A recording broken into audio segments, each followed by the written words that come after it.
Okay, we're trying this again. Welcome to the first ever Friday live episode of the Certified Badass Online Marketing Podcast.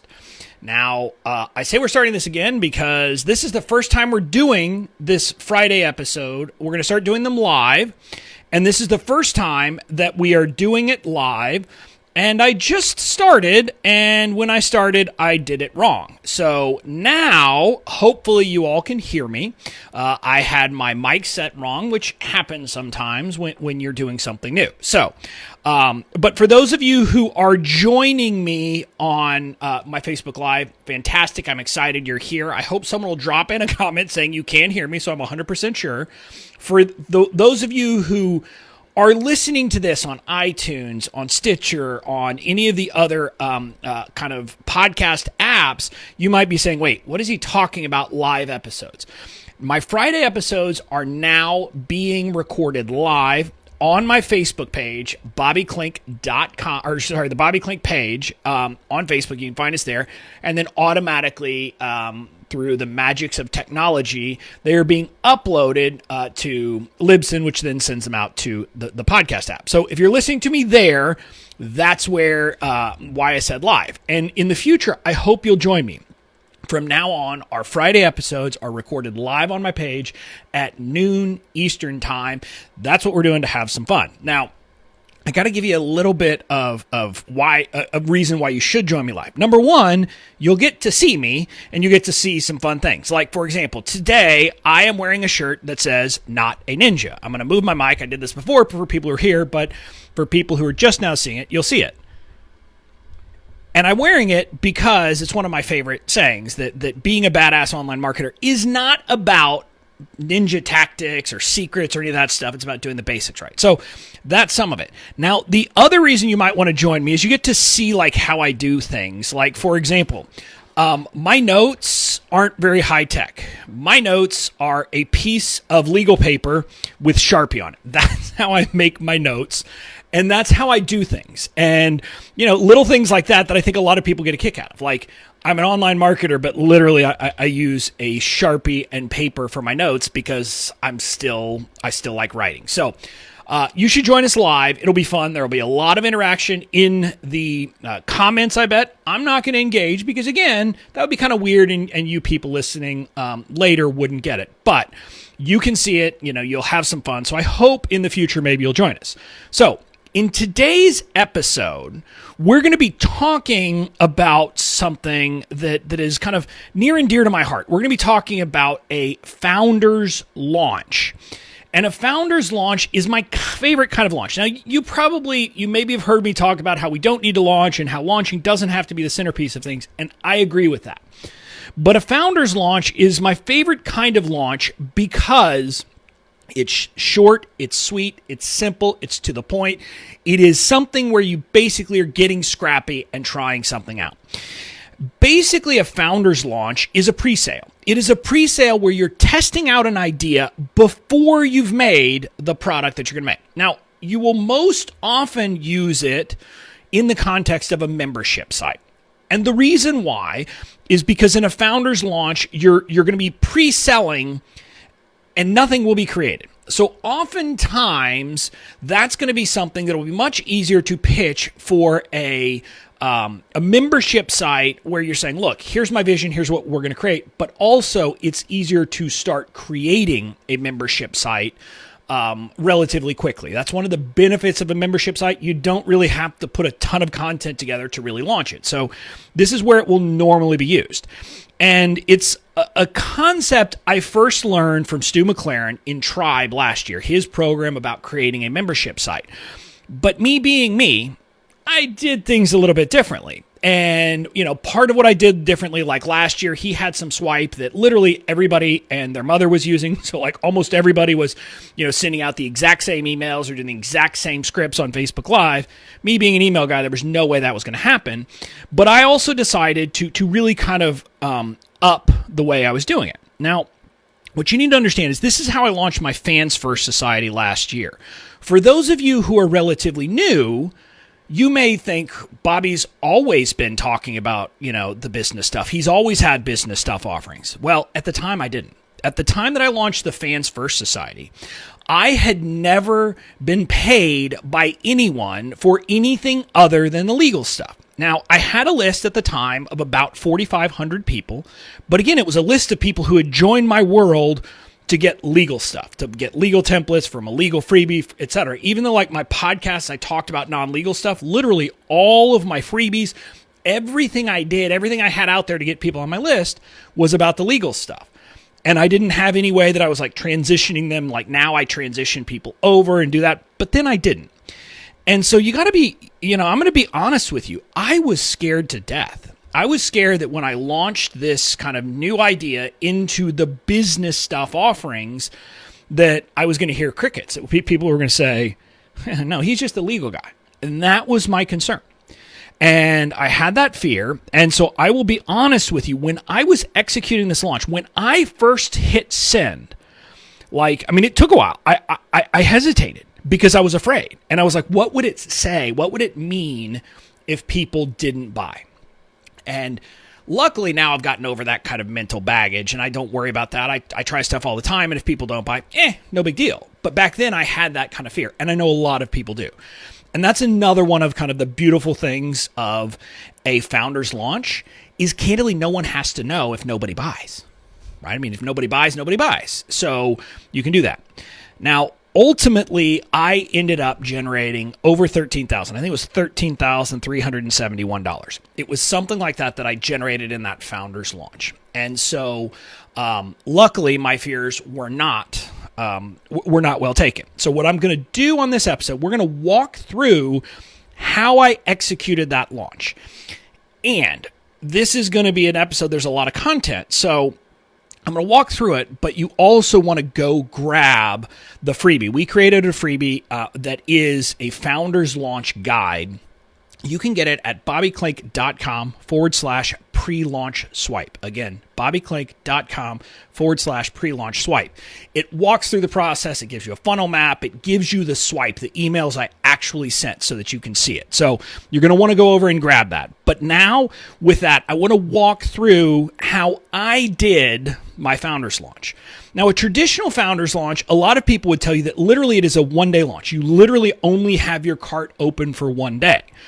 I decided to do a 2-day period. And I think a 2-day period works because, candidly, I like the opportunity to send more emails. And so I need an opportunity to send emails. So I wanted to make sure that I had that in place.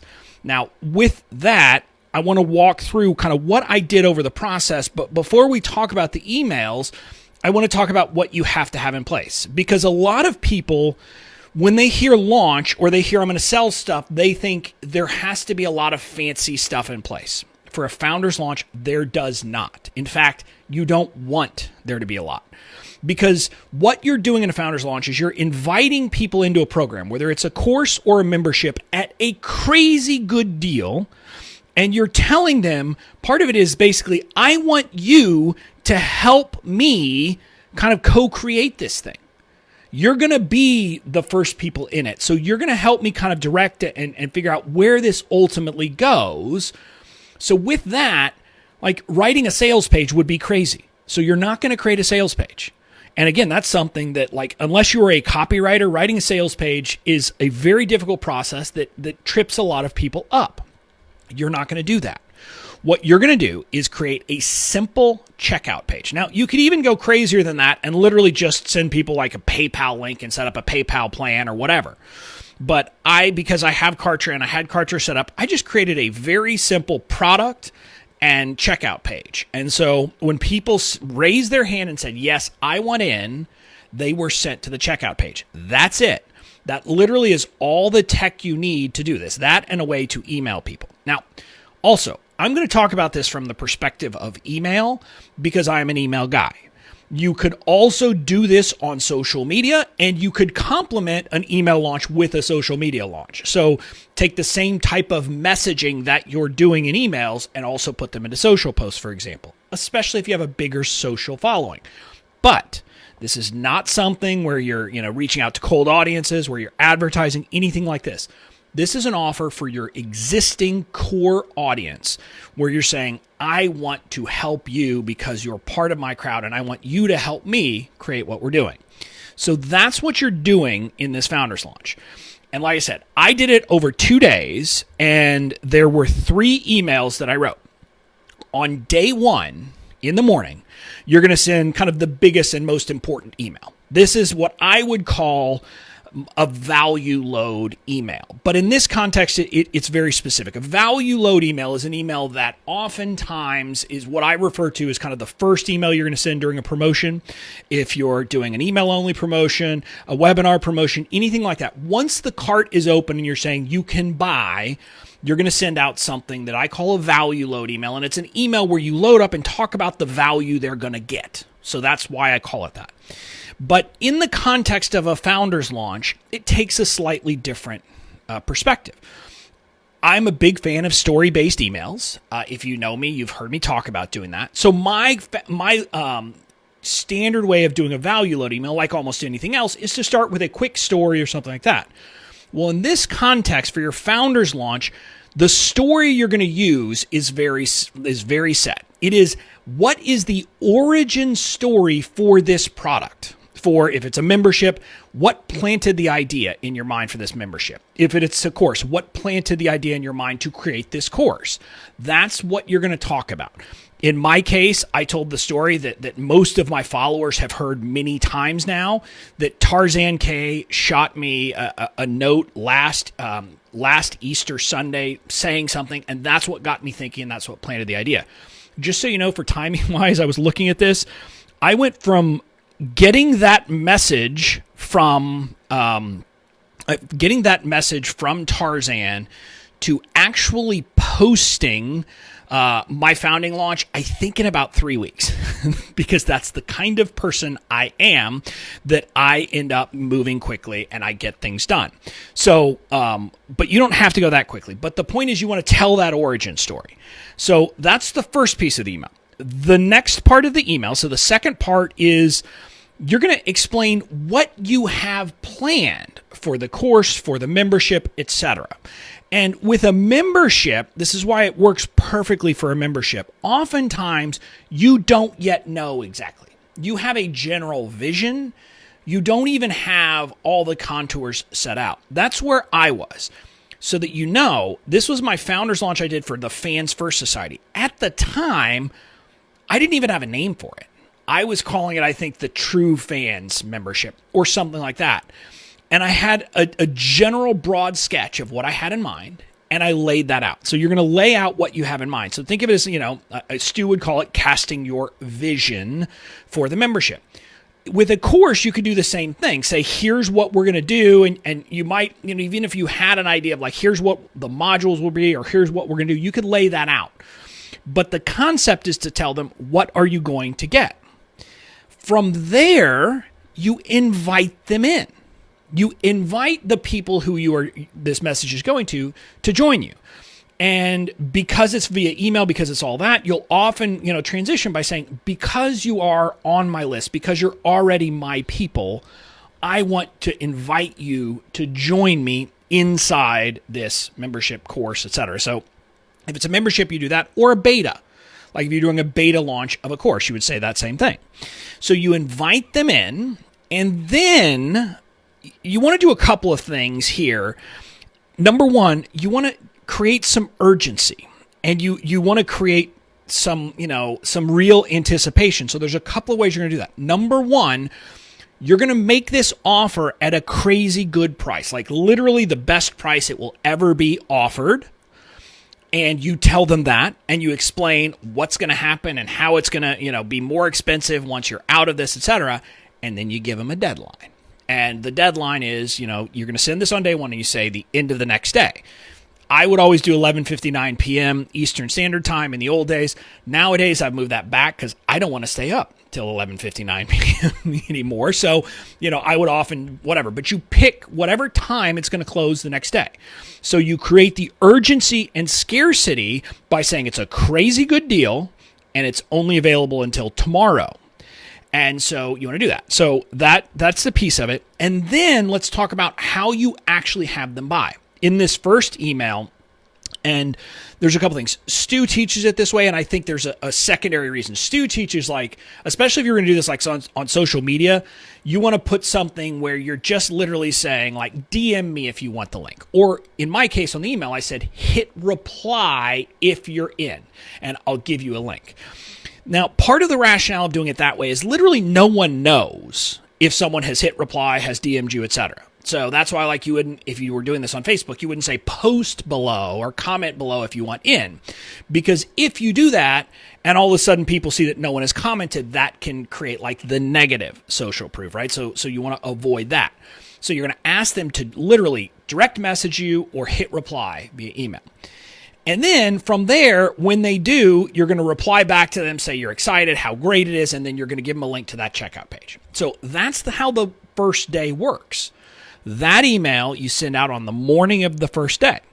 And then you sit there and you see what happens. And one of the things I put is kind of a pro tip in the guide. Again, and if you haven't yet, you want to grab the guide. Go to bobbyklink.com/pre-launch swipe. Again, bobbyklink.com/pre-launch swipe. You'll get all of this put in a nice guide, also with all the swipe copy, etc. So what I put as kind of one of the pro tips there is engage with people if they're responding and saying yes. Get them to talk about it. Because part of it is, like, if people say good things, you can then use that in the next two steps. I was lucky enough that literally on that first email I sent, because again, literally they're taking a chance on you. They're taking a chance that you are going to follow through, etc. And one person responded with something like, taking a chance on Bobby doesn't seem like much of a risk. So that is a great piece of social proof and a great thing that you're going to want to potentially use. So that's the end of day one. Then on day two in the morning, what you're going to do is you're going to segment your audience. You're going to segment them based on whether they opened the email the day before. If they didn't open the email the day before, you'll simply resend that to them with a new subject line. And here's a place where on this one, I would normally, when I resend to unopens, I just resend the exact same email. On this, I would actually put a little blurb at the top saying something along the lines of, hey, I sent you this yesterday. Notice you hadn't opened it yet. It is really time sensitive, so I wanted to send it again. Now, the reason why I would suggest doing that in this case is because it's literally only 24 hours later. Normally, you're going to give multiple days before you resend, and so you want people to know why you're resending. So I would put that little blurb for those people. So those are the people who didn't open. The people who did open, you want to do something different. You're going to send a credibility boost email. So I talk about this in a promo sequence that you'll want to send a case study email. And you don't have case studies for this product yet, obviously, because it's just starting. So you can't send that. But you want to send some kind of email that boosts your credibility with people who haven't yet made the decision to buy.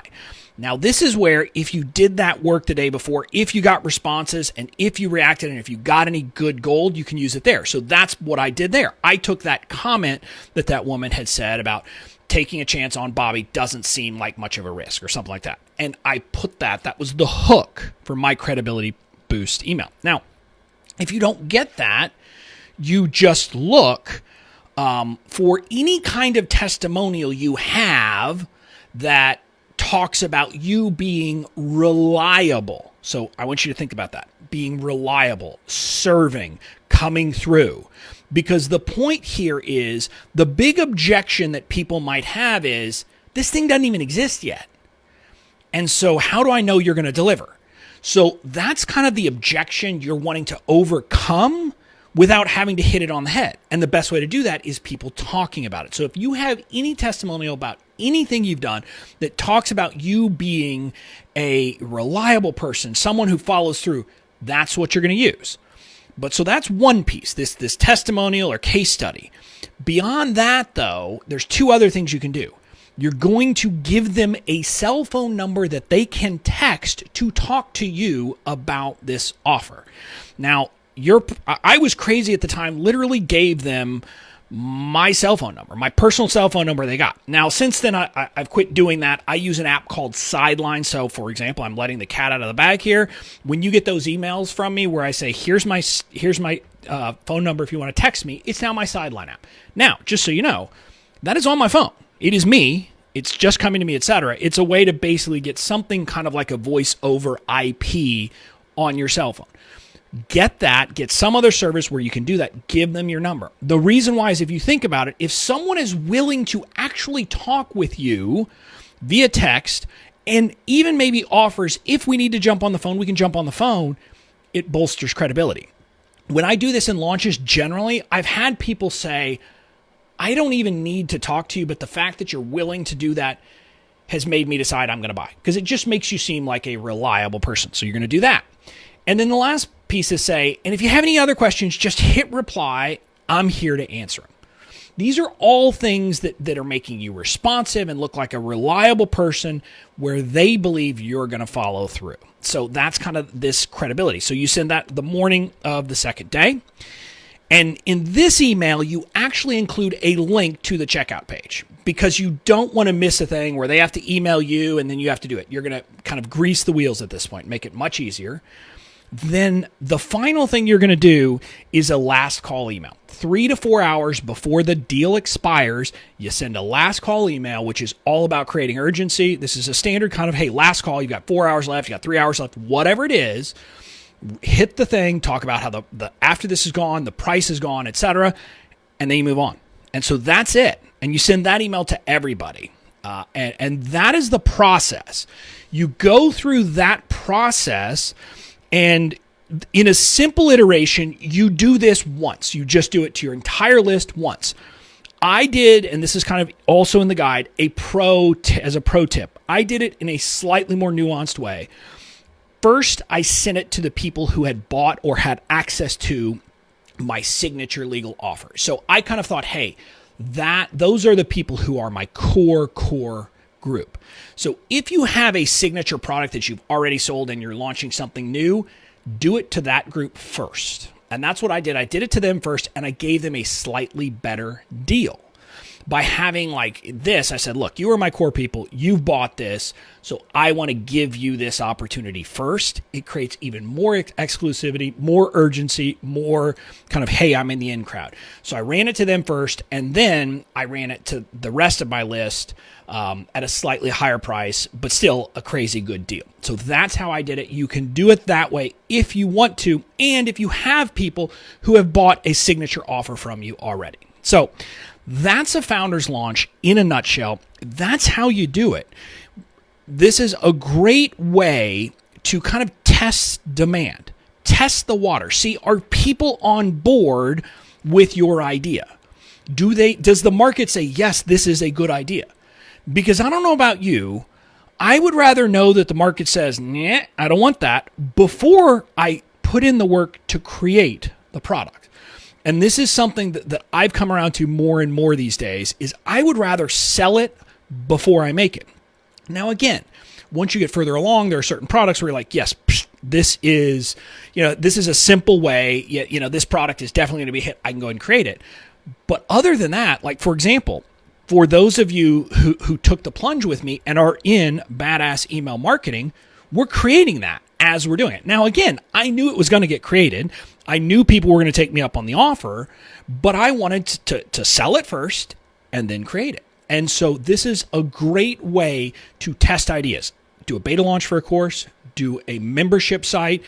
Just make sure the market is saying, yes, this is a product we want. We will buy it. It takes the weight off. And again, if you think about it, you can do it a couple of different ways on pricing.